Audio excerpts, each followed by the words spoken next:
Welcome to The Grow Show, powered by Steel.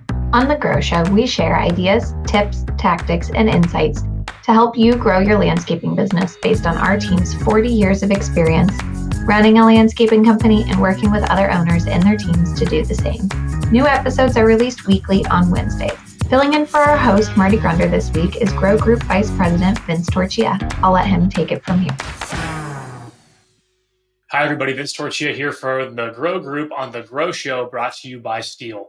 This week, I want to talk to you about compensation. Whether you're retooling your compensation, bringing on new team members, or just reevaluating how you're paying everybody on your team, I want to talk about a couple things that will help you make good, informed decisions about what compensation should look like at your company and how you can change it if you need to. Number one, just kind of a point of a broad statement to make about compensation. You get what you pay for, right? So like anything else in life, if you're willing to pay A prices, you should be getting A talent. If you're paying C wages, you're probably getting C talent, right? Now, there's a stage of everybody's life where pay means different things to them, but you've got to understand that if you're looking for A plus talent, you've got to pay A plus wages. What does that look like? That's at a minimum paying above market wages for your market. How do you know what those are? You can go on Indeed, you can go on LinkedIn, maybe your competitors post it on your trucks, maybe they don't. But you can at least see in your area, what are your competitors paying? Let's beat that wage. Number two, we're not just competing against the landscaping companies or the snow companies or the lawn care companies. We're competing against everybody else, right? Whether it's a Starbucks or an Amazon or a Walmart or a construction company, whatever the case may be, we're competing for the same labor talent from the same labor pool. So a good rule of thumb is usually Chick-fil-A. Chick-fil-A usually pays their people pretty well in markets, usually above average in the market wage. They publish it. You can see what they get for it, but do yourself a favor, run a little gut check against the Chick-fil-A in your area. How are you paying new team members versus them? What are the benefits? Is it apples to apples? But run that scenario in your head and see, even in my area, whether or not they're looking for landscape jobs, am I competitive, right? Could I pull the 22-year-old kid away from Chick-fil-A and maybe have him come work for me and teach him the ropes and show him how I can grow? That would be an exciting conversation. So gut check yourself against the Chick-fil-A in your area. Gut check yourself against the competition in your area. But again, I want to be clear, we should be paying above market wages. If we're going to pay average wages, we're going to get average results, which we don't want to do. So you get what you pay for. Let's hire above average on wages for our company. And something that I want to mention before I get into any other tactics is a lot of companies are waiting too long, from my experience, to hire. And they feel a pressure point and they say, man, it's now time for me to hire a new salesperson, or boy, I really need to hire a new production manager. We're really busy. If you do that, I'm glad you recognize it, right? That's the first step to any change, is recognizing the fact that we have to change. My second thought I want you to have immediately is, okay, why didn't I make this decision 90 days ago? Why didn't I feel this pain? Why didn't I feel this crunch? Why didn't I see this coming? Because ideally, we're hiring 3 to 6 months ahead of need.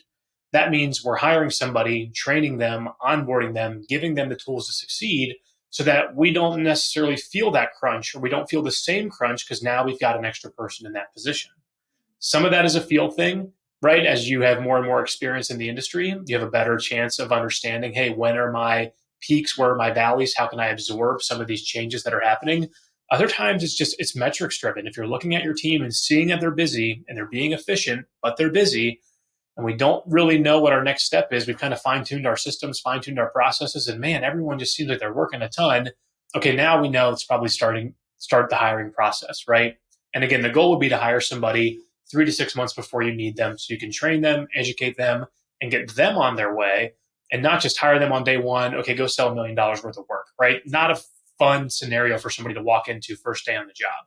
So before I get into any tactics or any of the conversation, let me just recap very quickly. You get what you pay for. Keep that in mind for compensation. Let's pay above market wages, and let's start getting used to hiring ahead of need. Now, you have to have the growth come behind the need, right? Otherwise, we're at a disconnect here between what we thought was going to happen and what did happen. But well-run companies are growing. They're going to continue to grow. Get in the mindset of let's hire ahead of our need so that we can keep smooth sailing for our company, smooth sailing for our team, smooth sailing for our clients. So compensation, some of the biggest questions we get are, how should we organize it? There's a couple different ways that people organize it outside of just a standard salary or hourly wage. So there's a couple of things that we can look at. Number one, from a sales perspective, sales commissions. Sales commissions are effectively work that salespeople are selling, getting a bonus on that work. Some people just pay on the gross sale that they made. Hey, you're going to get 1% of whatever you sell for the year. Maybe they have margin restrictions. Maybe they have to sell at a certain price. Maybe there's no discounts, right? Maybe all that kind of fine lettering is done for them. But some people are just saying, hey, you're going to get 1% of whatever you sell. Some people are going to go down to the gross margin and say, hey, you're going to get 5% of the gross margin of the work that you sell, right? That means that we're waiting and seeing how the job actually performs, and then we're going to pay you on the gross margin. Some are just saying, hey, we're just going to pay you your salary and we're going to manage you to hit the goals that we need you to hit. Each one of those programs is good for companies at different stages of their business. If you find that you have to use a bonus program for salespeople, for example, that means you probably aren't big enough yet for a sales manager, because what effectively that commission is doing is acting like a manager, right? We're giving them the tools to be successful, telling them what's expected of them, and letting the bonus program act as the manager. Whereas if you're a larger company and you have a sales manager, they should be managing the activities, managing the workload, managing the sales team to the point where, yes, they may still be earning bonuses and commissions, but you're not just leaving it to a bonus program. You have a person in there managing, coaching, training, and hopefully willing them to success so that we're going to win either way. The challenge with heavy commission salespeople is that they can sometimes feel on an island, sometimes feel a little disconnect from the company. And many times we've set up our overhead assuming the salesperson is going to hit their goal. So if they don't hit their goal, they feel like, well, I didn't make as much money. It doesn't hurt the company. When in all reality, we've bought the trucks, we've hired the people, we've set up the organization, anticipating that you are going to hit your goal. So that can be a challenge for some companies to overcome when they're so heavy on commission that, again, it's kind of isolating the salesperson and it doesn't fit the overhead they want to have. Whereas maybe they have a little bit of a higher base and they're still getting commission, but a sales manager is ensuring that we're going to hit the goals that we need to hit and that our overhead recovery is going to stay intact. We are going to be okay, and we are going to manage this person to hit the numbers they need to hit. But in sales, that's really the basics that most companies use. Either they're paying them on their gross sales, paying them on their gross margin, or they're just paying them a salary and managing them to hit the goals they need to hit. There's really not much more to it than that. Other companies use escalators, saying, hey, we're going to pay you this salary, we're going to pay you this bonus. When you hit certain markers, you're going to get extra bonus applied to you. Maybe you hit $1 million and now you get an extra bonus as a result of that. Maybe you hit 1.5 million in sales or portfolio, you get a bonus on top of that. Escalators are common as well. Some of that depends on your company and how you want to run that, but I'm just giving you things to apply to use at your company, run the math on and see what checks out. So sales, again, pretty straightforward. Biggest thing to know there is who is really going to be responsible for them hitting their goal. Salesperson via their bonus program, or a sales manager or sales leader coaching them to hit their goal, which again does put the company in a better spot long term. So that's pretty standard for salespeople. On the production side, usually it's a combination of some sort of production bonus based on maybe hours, based on gross profit, based on productivity, where maybe they're getting either a percentage of their salary back in terms of a bonus, or there's some calculation similar to salespeople where they're going to earn, 1% of the gross margin that they manage or 3% of the gross margin they manage. But production people really is about getting the work done, which relates back to hours, materials, subcontractors, things like that they're managing and working through those. So again, different commission opportunities for them would be just the bonus itself on the work that they do, the percentage of the portfolio that they manage as a production leader, or that percent of their salary as a bonus if we hit our company target goals. For easy numbers, hey, we want to have a gross profit margin of 55%. If we hit 55% as part of our gross profit margin, you're going to get a 10% bonus based on your W-2. You make $50,000 a year, you get a 5%, you get a $5,000 bonus, something like that for production team members. Now, the caveat with both of these is that those are individual performance. There's always going to be some finger pointing, right, between sales and production.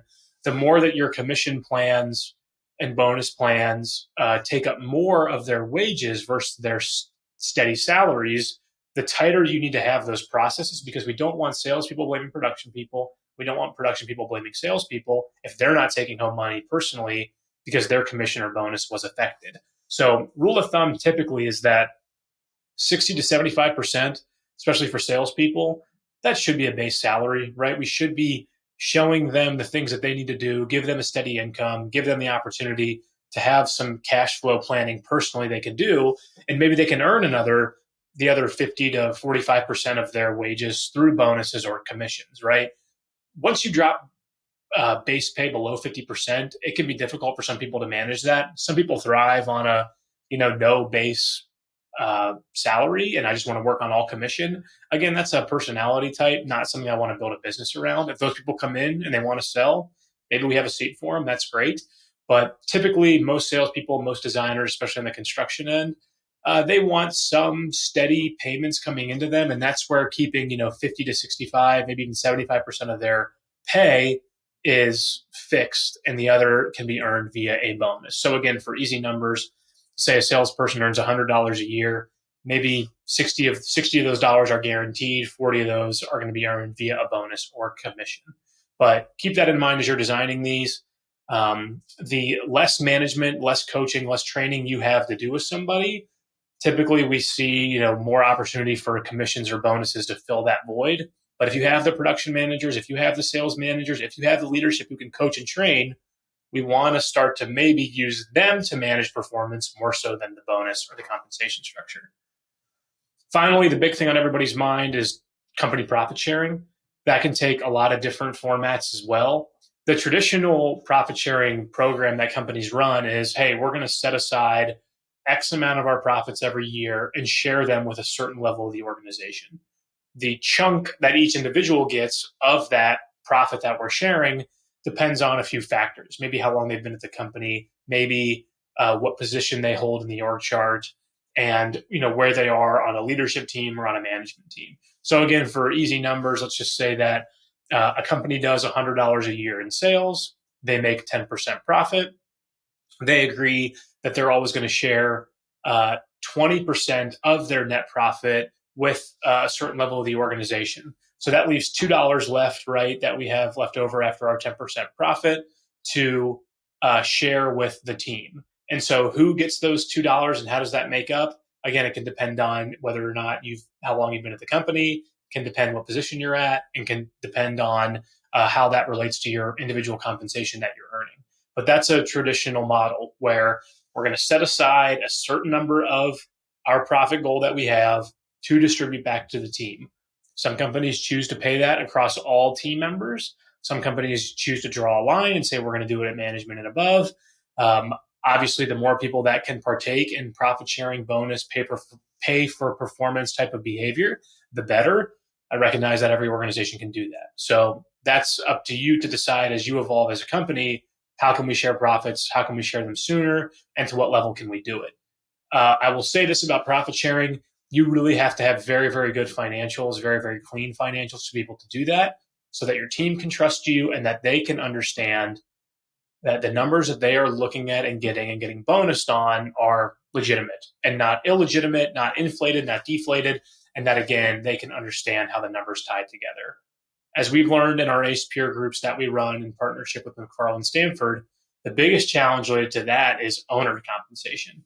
Some owners are paying themselves based on the fact that they're an owner, not based on what they do from a productivity standpoint on a daily basis. And so, as you can imagine, if you're paying yourself a very, very high salary as an owner, but maybe you're not in tune with the day-to-day business, or you don't have a sales quota, or you're not managing production, or you're not doing much on a daily basis, that's kind of money you could be using in other places of the organization.